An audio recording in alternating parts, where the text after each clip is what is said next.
News Weekly, where we strive to provide an unbiased coverage of all Canadian, American, international political events of the week. I'm your host, Michael Wrightson, and this is my co-host, David Robertson. Thank you, Michael. This week we're covering 4 top stories. The first is large developments in the Iraqi-led offensive on Mosul, the headquarters of the dwindling Islamic State in Iraq. The second is bad news for Canadian trade policy this week, as International Trade Minister explains the losing battle in EU trade talks. A busy week for Prime Minister Justin Trudeau, first honoring the 2-year anniversary for the 2014 Parliament Hill shooting, and then facing a handful of pumpkin seeds thrown by an angry protester of proposed pipelines in Hamilton. Lastly, with just 18 days left before the US election, Trump has finally released his 100-day plan, which includes a promise to sue every woman that accuses him of sexual assault or any inappropriate behavior. There's been a huge development in the growing battle for Mosul in the last few days. Nearly 1 week ago, it was clear that the battle for Mosul in Iraq was coming to a close, and the defeat of the Islamic State was imminent.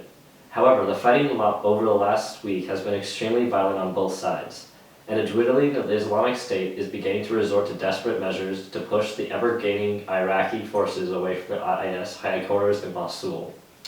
The Iraqi army pushed into a town near the Islamic State-held city of Mosul on Saturday, after a small band of Islamic State militants attempted to retreat to the small city of Kirkuk, setting off 2 days of intense fighting and killing at least 100 of the militants involved in the retreat.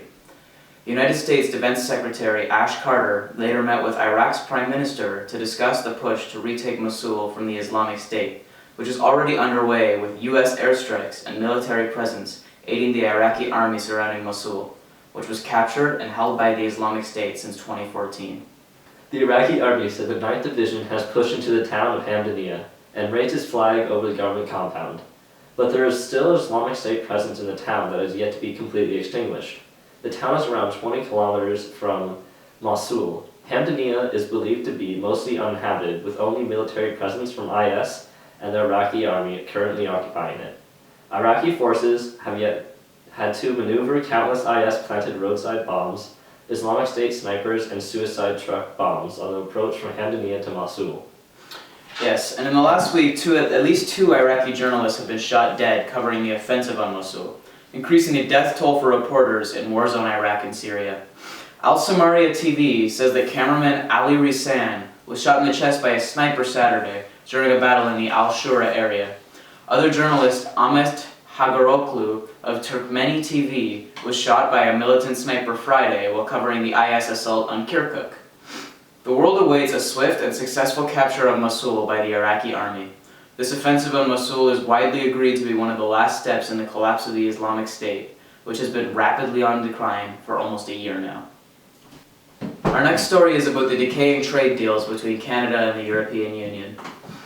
This week marked bad news for Canadian trade policy, as International Trade Minister for Canada explains the losing battle in EU trade talks. Canada said on Saturday it was up to the European Union to save a free trade deal that could boost both economies. But that cannot be signed as planned next week due to opposition from Belgium's French-speaking region of Wallonia.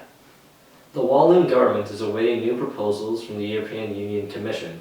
According to Walloon Premier Paul Magnette, they would need to be presented to the regional parliament a proposal which no date has been set for, and the deal appears to be approaching a stalemate should the Walloon government not make any immediate action.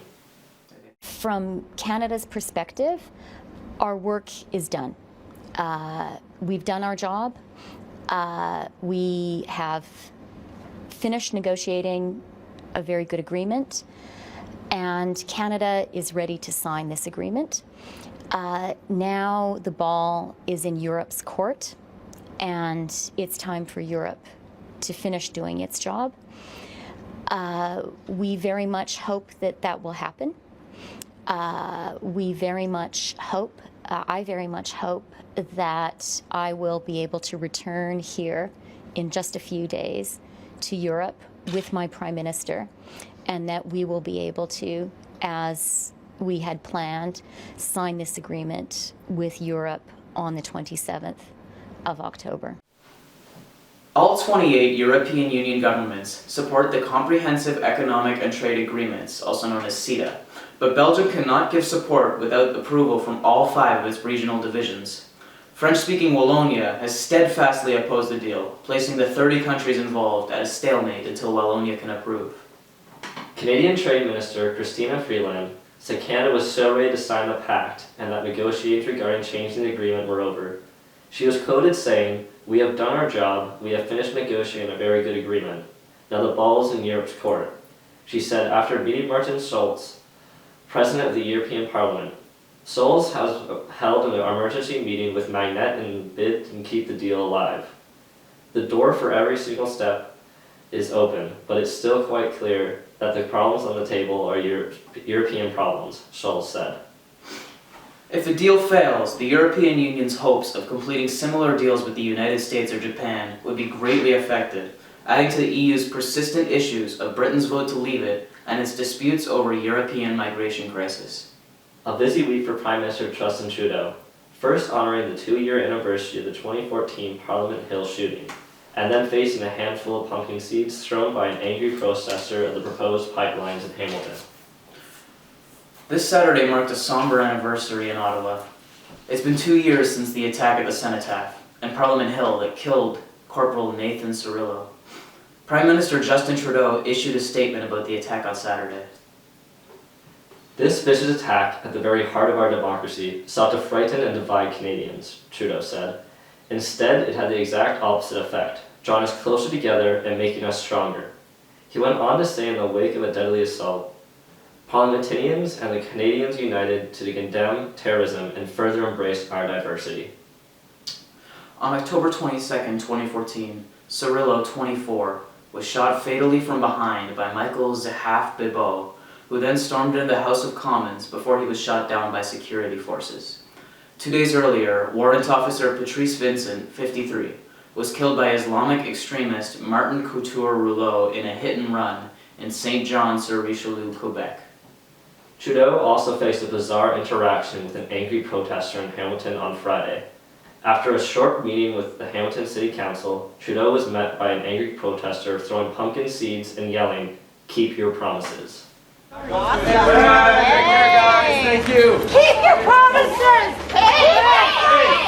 Keep your promises. Keep your promises. Keep your promises. Keep your promises. Keep your promises. Keep this. Don't hurt me. Don't hurt me. Don't hurt me. The protester was identified as former Green Party parliamentary candidate Ute Schmid-Jones. Earlier, she had been holding a banner reading "No New Pipelines" with a man who identified himself as David Johnson. The protester stated that she wants to know why Trudeau has not cancelled the proceedings or expansions of new pipelines to pump Canadian oil into more locations across North America. The protester was not charged, but she is banned from City Hall property. And now one of our most controversial stories of the week. With just 18 days left before the US election, Donald Trump has finally released his 100-day plan for his first 3 months in presidency, which includes a promise to sue every single woman that accuses him of any sexual assault claims.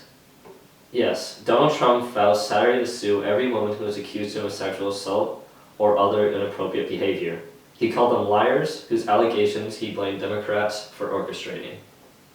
Trump's threat of legal action eclipsed his planned focus on serious-minded policy during a speech in Gettysburg. Though his campaign had billed the speech as a chance for Trump to lay out a to-do list for his first 100 days as president, he quickly drifted to the topic of relitigating grievances with Hillary Clinton, the media, and especially the women who have come forward leading up to the election. All of these liars will be sued once the election is over, Trump said. He later added, "I so look forward to doing that." The events never happened, never.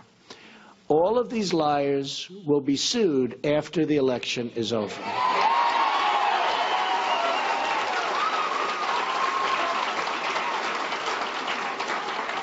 But a simple phone call placed to the biggest newspapers or television networks gets them wall-to-wall coverage with virtually no fact-checking whatsoever. 10 women have publicly accused Trump of unwanted advances or sexual assault in the weeks since a 2005 recording emerged in which the former reality TV star boasted about kissing women and groping their genitals without their consent.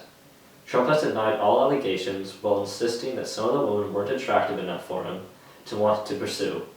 Every woman lied when they came forward to hurt my campaign, he said. Trump's broadside against the woman came out at the start of an otherwise substantive speech that sought to weave the many policy ideas he has put forward into a single agenda that he said he would pursue aggressively during his first 3 months in office. Trump vowed to lift restrictions on domestic energy production, label China as a currency manipulator, and renegotiate the North American Free Trade Agreement, familiar themes to supporters who have attended his rallies in the past year. This is my pledge to you, and if we follow these steps, we will once again have a government of, by, and for the people, Trump said on Saturday. To get a better idea of the public opinion of Donald Trump after his sexual assault allegations and off-topic speeches, we went out and asked some members of the public a few questions about Trump. Hey guys, I'm here with Kyle. He's a supporter of Donald Trump. He's rooting for Donald to take the big win in this upcoming election, and I'm here to ask him a few questions about Trump's allegations. Let's go, Trump! All right, so Kyle, how much of these sexual allegations do you believe to be true? Oh, they're all false. You know, Trump says he likes women and he supports them, so I believe Trump. They're all false. Oh, for sure, all false. All right, cool. Do you have any evidence of that? He says it's true, so they must be false. That's a fair point. Do you think he would still stand a chance at the presidency if these allegations were proved to be true? Well, they're not true, so there's no proof. Okay, that's cool. And He's gonna stop ISIS, yeah. good job, nice. So on a scale of 1 to 10, how much do you wish he didn't exist and this election was over? Oh, well, that's 0 because he's gonna be president, make America great again. Let's go, Trump. Okay, cool. And just one final question. How do you feel about Hillary Clinton and the scandal surrounding her and the allegations about her emails and such? Oh, yeah, I think they should really look into that, the 33,000 government emails. It's not good. She's crooked. Yeah, crooked Hillary. All right, cool. Thank you, Kyle. Yeah, no problem. All right, I'm here with Alex. He's rooting for Hillary in this upcoming election. He believes that Trump is ISIS, and Trump is the devil, and Trump is evil, and Trump is a 1 out of 10 on the attractiveness scale. So, Alex, how much of the sexual assault allegations do you believe to be true? All of them. All right, that's really cool. Do you think he'd still stand a chance at the presidency if these allegations were proved to be true? No, he's actually ISIS, and yeah. Okay, cool. On a scale of 1 to 10, how much do you wish he didn't exist and this election was over? Probably a 10. Sorry, why would you think he's a 10? He's just ugly. I don't know. He's an ugly guy. Yeah, I agree. And now I'm here with Matt. He's a little bit more reasonable. He doesn't believe that Trump is ISIS for no reason. He doesn't believe that Hillary is corrupt for no reason. So, Matt, how much of the sexual assault allegations do you believe to be true? Well, I'm not an insider, so I don't know. But, I don't know. Okay, that's cool. That's a really moderate answer. I don't know. Do you think he'd still stand a chance at the presidency if these allegations were proved to be true? Based on experience, I think that Trump doesn't seem to lose support when he has controversial statements, so I think he'd still have a chance. Cool, another really moderate, reasonable answer. I can get behind that. On a scale of 1 to 10, how much do you wish he didn't exist and this election was over?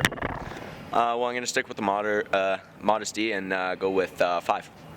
That's really cool. That's right in the middle. Thank you, Matt. Okay, and I'm here with John Mabira. He is an avid supporter of Donald Trump as well. John, how much of the sexual assault allegations against Trump do you believe to be true? None. Absolutely none of it. It's just made up, probably by Hillary or something. That's really cool. If you could think of a nickname for Hillary, maybe what would you think of? Shillery, actually. That's really cool. How much do you think he would stand a chance at the presidency if the allegations were proved to be true? He'd still have a great chance. He'd still have the best chance, actually, because he's a great person and he's better than Hillary. Yeah. That's a really good fact. On a scale of 1 to 10, how much do you wish he didn't exist and this election was over? 0, actually, because he's the change that we need in America, and he's going to make America great again. That's really cool. Thank you, John. As you can see, people are very divided on the issue of Trump's sexual assault allegations. Thank you for watching Political News Weekly.